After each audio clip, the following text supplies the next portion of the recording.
Las dificultades que tenemos fundamentalmente son tiene una doble faceta. Una de ellas, como digo, es la de financiación. No recibimos financiación basal.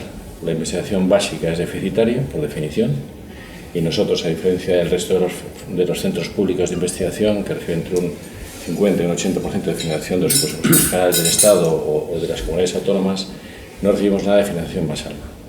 Por eso tenemos que buscarnos la vida, y en nuestro caso es muy importante la financiación que proviene de mecenazgo y filantropía.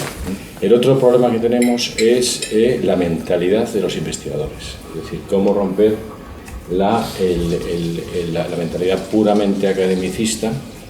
Eso tuvimos una etapa en la que se consiguió que en vez de patentar y a dilatar la publicación, caímos en otro error, que es la mentalidad patentista, ¿no? Donde la patente en sí misma no es un fin. No hay en estos momentos explícito prácticamente ningún incentivo para hacer investigación. Hay muchísimos incentivos, por ejemplo, para reducir las listas de espera, pero prácticamente ninguno para hacer investigación. Este es un problema que tenemos y un problema muy grave. Los incentivos, no nos equivoquemos tampoco, a corto o a medio plazo, implícita o explícitamente, son económicos, directa o indirectamente. Si se quiere hacer investigación en enfermedades raras, habrá que poner recursos en enfermedades raras.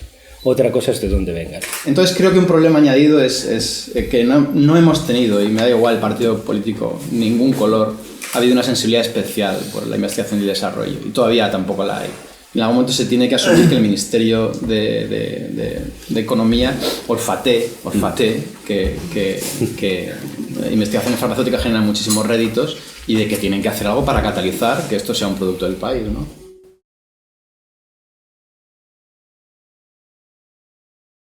Nuestro problema surge, por supuesto, en la necesidad de que haya mayores incentivos para la investigación en enfermedades raras. Muestra clara de la necesidad de estos incentivos es cómo ha crecido la inversión en medicamentos huérfanos desde que hay la regulación en Europa desde el año 2000, que son ahora mismo más de 100 los medicamentos que se han desarrollado desde que entra en funcionamiento esta normativa. También es característico que desde que también en el Horizon 2020 se prima las enfermedades raras, pues también se está potenciando considerablemente el trabajo en estas enfermedades, pero el problema no se queda aquí. El problema luego continúa cuando la Agencia Europea del Medicamento designa un medicamento en primer lugar como huérfano y luego le autoriza su comercialización como medicamento huérfano, y después tiene que ser aprobado de nuevo por la Agencia Española del Medicamento.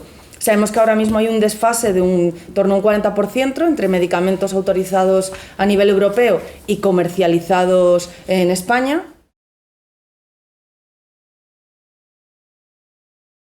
Porque en definitiva, cuando hablamos de financiar la investigación, hay tres financiadores posibles, ¿no? Hay el Estado, la Administración, sea a nivel que sea, hay la empresa, la industria, con un objetivo comercial directo o potencial de mercado futuro a través de diferentes modelos vía patentes, y finalmente el tercer paquete, el tercer financiador es las donaciones, la filantropía. Las estadísticas europeas nos acaban diciendo la filantropía en Gran Bretaña es el 11% de la investigación. 11% es mucho, ¿eh? En Italia o en Francia es el 6 o el 7, en España es el 3, 2,5, 3, depende del año porque va variando, ¿no? Por tanto, aquí hay un tema, dijéramos, a tener en cuenta, que es que hay un potencial de crecimiento. No porque el mercado sea muy grande o sea pequeño, el mercado es el que es, 1.200 millones más o menos, ¿no? Sino porque cuando se analiza dónde va el dinero en Europa de filantropía, la primera causa es la investigación. En España es la quinta. Por hoy, la Asociación Española contra el Cáncer tiene un firme compromiso por la investigación contra el cáncer en España, de tal forma que hoy por hoy el 15% de los ingresos que tiene cada junta provincial, porque existe una organización provincial, van a ser destinados a la investigación contra el cáncer. Este capital que recibimos de donantes, de socios, pues en primer lugar es un compromiso importante de transparencia, que lo llevamos a rajatabla, y de responsabilidad con esos fondos, ¿no? Entonces, nosotros llevamos a cabo la adjudicación de ese dinero para financiar proyectos de la forma más transparente posible, es decir, siempre son convocatorias públicas, ¿vale? Siempre hay una primera evaluación externa a través de la ANEF, por lo tanto un organismo externo a la propia fundación, y finalmente, bueno, pues una adjudicación definitiva por parte de un patronato a la que pertenecen miembros de, probablemente los conoceréis, de muchas de vuestras entidades.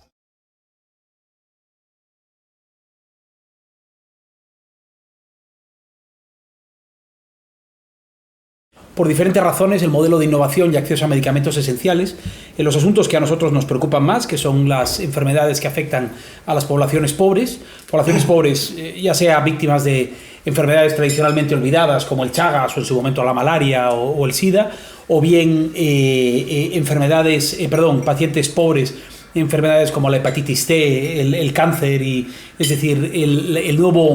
La extensión de la nueva población, digamos, de pacientes que podrían quedar excluidos del acceso a medicamentos esenciales. No existen los incentivos suficientes, en primer lugar, para investigar sobre algunas enfermedades que afectan a pacientes que sencillamente no pueden costear los medicamentos. El caso del Chagas nosotros lo conocemos bien y es uno de esos ejemplos. Por otro lado, no existen incentivos para desarrollar modelos de acceso a los medicamentos que permitan precios y formatos de distribución accesibles para medicamentos que ya están disponibles, ¿no? Y este es un problema extendido en muchos países pobres, pero que en los últimos meses, por lo menos, si no años, se ha extendido también a los países más desarrollados y, desde luego, economías emergentes, en el contexto de la crisis y con casos como el de la hepatitis C que todos conocemos bien. Nosotros necesitamos tres cosas fundamentalmente. Necesitamos más flexibilidad en el modelo existente, fundamentalmente en el modelo de patentes, para que se puedan utilizar los mecanismos que están disponibles dentro del modelo. Necesitamos mucha más transparencia dentro del sistema, por ejemplo, en quién invierte en qué momento y quién asume riesgos en el proceso de innovación.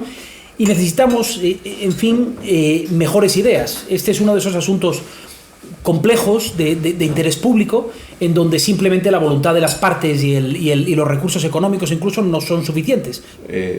Estamos haciendo un cambio muy profundo en la forma que hacemos no solo la innovación, sino que producimos los medicamentos y los ponemos en el mercado, ¿no?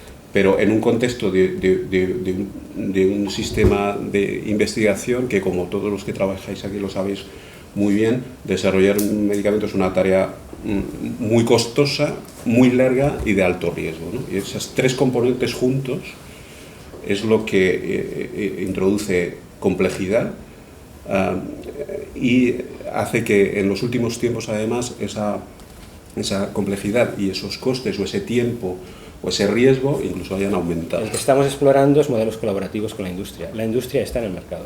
No hace falta que nosotros nos convirtamos en empresarios cuando hay empresarios buscando oportunidades de negocio que llevar al mercado.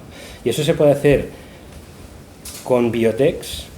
Tenemos ejemplos recientes de ensayos a riesgo colaborativos en fases 2A exitosos, en los cuales compartimos el riesgo y compartimos los beneficios, parte de los beneficios de la licencia de ese producto. Si no somos capaces de cambiar el chip y adaptarnos a esta forma colaborativa y compartiendo riesgo y compartiendo beneficios, otra vez nos vamos a equivocar.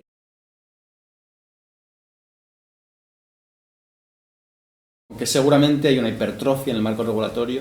Mucha agente regulatoria no tiene base científica, sino que vienen educados de otros entornos, y han hipertrofiado el marco regulatorio, lo que hace incrementar los costes. Está claro que yo creo que hay que poner el foco en aliviar un poco la hipertrofia regulatoria que ha habido, creo que está limitando a la farma en desarrollar nuevos fármacos.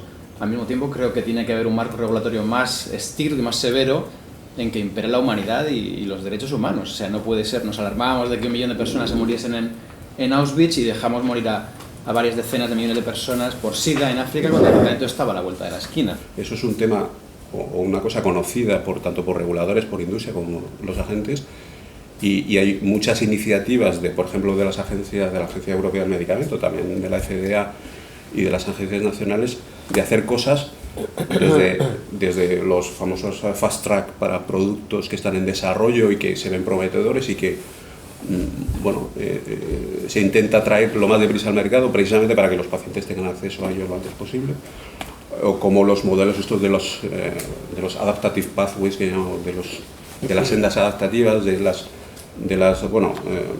las aprobaciones condicionales de medicamentos.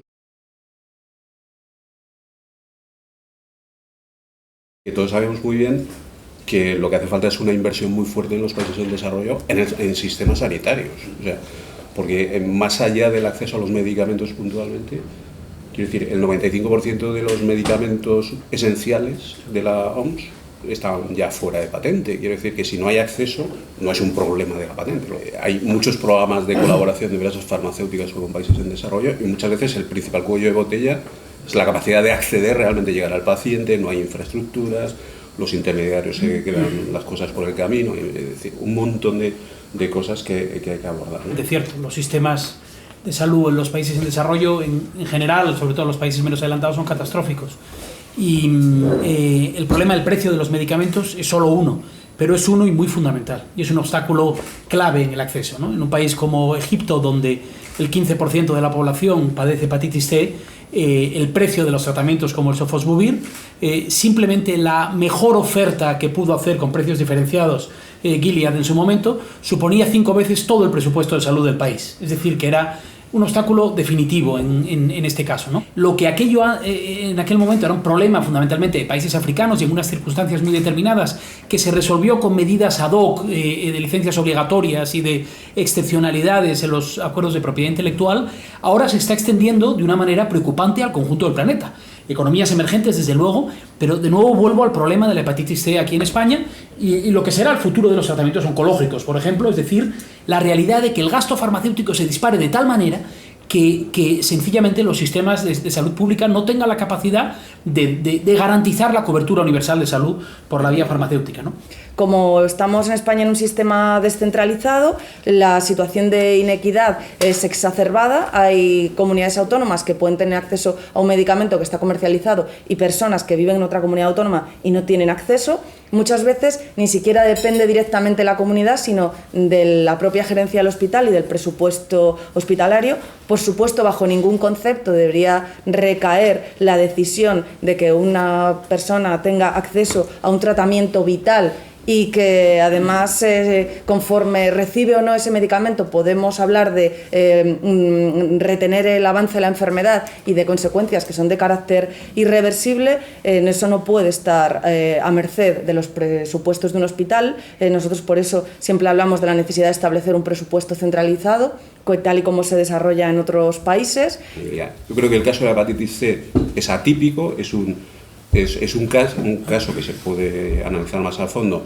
y que no se va a repetir esa combinación de medicamentos extremadamente efectivo con un grandísimo número de pacientes y un precio relativamente alto, todo para discutir comparado con qué, como todo en la vida.